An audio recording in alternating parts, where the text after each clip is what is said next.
for the month. But I wanted to Yeah. just squeeze a short one in this month. Wide Sargasso Sea by Jean Reese. Reese Rice? Is it Reese Ross? This is a book that has What's been sort of mentally, that someone recommends you a book and then you kind of don't take any action on it or a movie or whatever. And then, years later, it's always been in the back of your head. Like, oh yeah, one day I better check that out. hmm. That was this I book did for that with me. Confederacy of Dunces, Yeah. How'd that go for and you? it was terrible. I had this one for, I think, a decade, in the back of my mind that I should check it out. It is a kind of prequel to Charlotte Bronte's Jane Eyre. Um, Okay. but it is set in 1830s Jamaica. So I never knew much about it. It's good. I was a little disappointed because I was thinking, oh, it's Jane Eyre type stuff, but it's really not.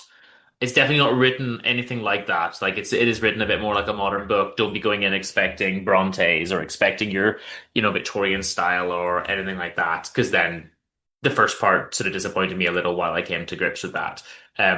Once I Oh, started just to see it for what it is, it was quite good. Pretty short as well. I think like 140 pages or something. Like it's really not a very long book. Um, so essentially, if you don't know, in Jane Eyre, something that often gets overlooked, which is quite horrifying, is that we have this, love story, but it's not even really a love story. The guy's an ass, and our one Jane is trying to fix him or whatever, Um, well, he just continues being an ass. But then it gets revealed, like, oh yeah, not only am I rude and horrible, I have kidnapped my ex-wife and just kept her in like the attic this whole time you've been here. So that's rough. And this book is about that wife and how she came to be there, essentially. oh, okay. Yeah, Um, that's normally how you get wives, isn't it? and keep them in the attic, yeah. Yeah, yeah, yeah, yeah. I do not have anything to tell you. So we opened this book. Essentially, the family are in Jamaica. I think they're in Spanish Town, Jamaica. The setting is essentially there's been an Emancipation Act, slaves have been freed. Of course, they're still, living in poverty, etc. Um, our main family are white. The woman is the daughter of a previous slave owner and the widow of a previous slave owner. So she definitely comes from that class. But of course, now is just a poor widow with really no money and barely any means to support herself. Um, so she finds that she doesn't fit in with like other white people because she's poor and, I guess most of the rich ones have kind of moved out anyway. She's just kind of stuck there. But also the local Hmm. population don't particularly like her because, her family owned some of them as slaves essentially. So she finds that she's really just alone and kind of her life is sad. And there's a line at the beginning where they mention like, oh yeah, some people left and some people died and the unfortunate of us are still here. Like it would have been better to die. I'm just stuck Okay. here. And they call her, trigger alert here or whatever. But they basically, some of the characters in the book, some of the black characters say they call them cockroaches, and they say you're a white N-word, and that's the worst kind. So like she's bottom of the peg here. Okay. Yeah. And that's our starting point essentially. I remember hearing a joke from it was something along the line. So it was from a black guy in the States. He's like, there's nothing scarier. The only thing scarier than a poor black guy is a poor white guy, Wow. That's kind of what essentially. this book is saying. The characters, of course, the black characters in the book are using the N-word a bit more liberally, but they say something along those lines of like, yeah, you're just a white N-word, and that means you're not even a good one, like you can't even do that right almost. So she's essentially despised and has like one friend. And there are some servants, some things like that, because what's happening is, of course, slaves become servants, right? Once they get freed. And there's a Mhm. couple of those going around. But there's one, Christophine, who seems to be maybe not even getting paid anymore, but like she just sticks around to help out, and that's like the life that she's become used to. So she just seems to be happy to stick around. The mum can't afford to pay her. But I guess at a certain point, you just stick to the life you know because, you're old anyway, and why complicate it? I don't know what her thinking was. Um, but they talk about like the younger ones, they're probably going to try to move out and start lives for themselves now that they can, now that they have new freedoms and things like that. Um, so that's the setting. The what happens is a white guy from England comes and decides like I'm gonna marry the mother. The tricky thing is, I mean, just a product of the time, really, but he's immediately going to be very controlling and everything. Yeah, of course. So she discusses like potentially moving to England at a point of time, but I think he's enjoying being over somewhere exotic and, being wealthy and whatever else. But she's very worried, like, these people don't like me. To be fair, it's hard to give her too much sympathy because she's the daughter and widow of a slave owner. But she's like, I have it so hard, you don't know what it's like. And he's like, well, they've never attacked you, they just don't like you. And, fair enough. So Yeah, yeah. it's hard to disagree with that. But So it's then for them, reputation was everything at that time, right? yeah, So yeah. And she really not has being no liked is already the death of you. pretty much. Um so plot point time, they do attack. They burn down their house. Okay, well, And that's sad, and it's sad for the daughter because I guess she's another generation removed from this. And when they chase them out of town and burn down their house and start throwing stones at them, she sees like someone that she considered a friend part of the gang. And that's a sad moment for her because she's like, oh, we're not accepted here. And I thought this person was, my friend, but they're chasing me out of town, essentially. And then she collapses and her aunt looks after her and she goes into a convent for a while. It was really unclear why they thought that was the best thing to do with her, but I guess at a point of time in the past, did they just put girls in convents like willy-nilly? this is the second time this week. Like, yeah, that's what it seems like. Yeah. Just like, oh, got a girl, put her in a convent. So that's what they do. Um, but she does come out of it.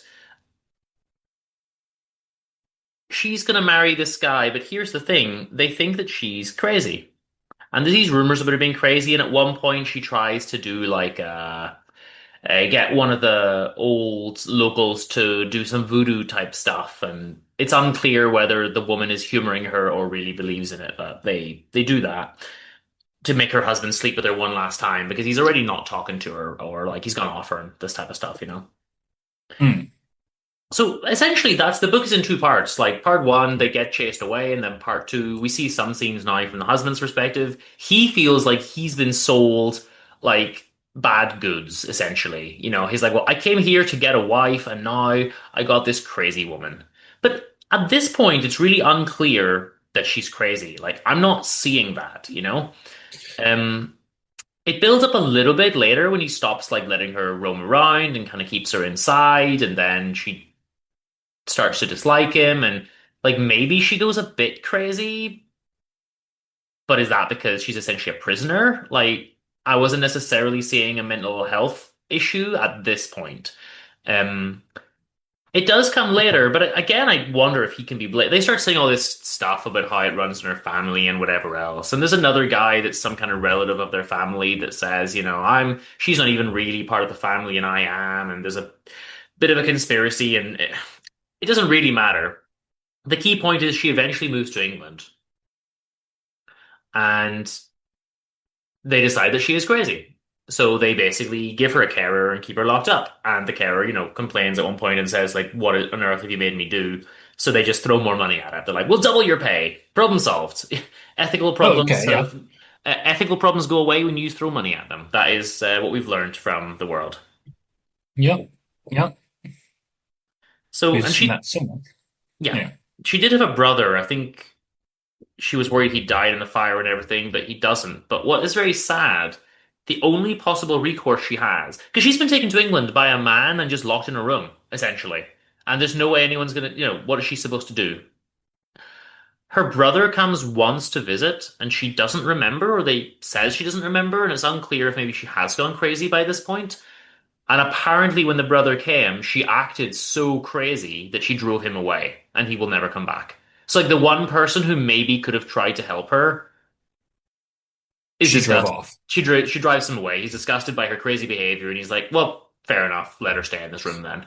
And But like, also, what is crazy behavior to him? Is it just, oh my goodness, she has an opinion? Or, it's implied that at this point it maybe was erratic behavior, and she doesn't even remember it. And the carer, the maid or whatever, is like, "Yeah, you were insane, and like he'll never come back now because of what you've done." I don't like this guilt trip stuff though, because there's two ways to look at it. One is that like she has a genuine mental illness and you should not be guilt tripping her. And two yeah. is that she's acting crazy because you've imprisoned her. And so it's not her fault either way, you know? And they're like, well, the one person who might have given a damn about you, you drove him away, so serves you right to just be a prisoner in this room until you die. Like I feel everyone's very heartless, you know? Okay, yeah, yeah. And that's pretty much it. All right. A little bit more happens here and there, but that's the crux of it, you know? Is so, of course, there's the two questions.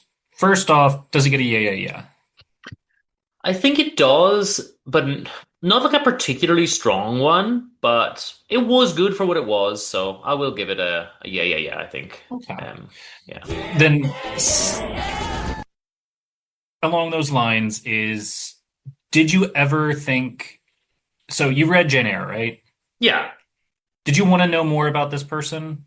Or do you think this is a necessary, like, story? that's the critical question, isn't it? I didn't, because she wasn't an important character in Jane Eyre, but I can definitely see why someone else would. And especially when we're talking about, someone looking at Jane Eyre and thinking, well, from a feminist perspective, you might think, well, a woman has been treated outrageously and no one seems to care in like the history of this Yeah. book, you know? So like let's give her a story.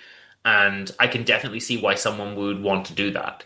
Um, I guess It I does happen a lot. Like, side characters get their own stories or movies and yeah. things like that. So, yeah. And I can see why this would be someone to give a story to because I guess Jane Eyre doesn't, I don't remember that well, but I think it doesn't really tell us much about her. It is just like, oh yeah, there's a crazy woman there, you know. And at one point she tries to escape or attack or something, I think.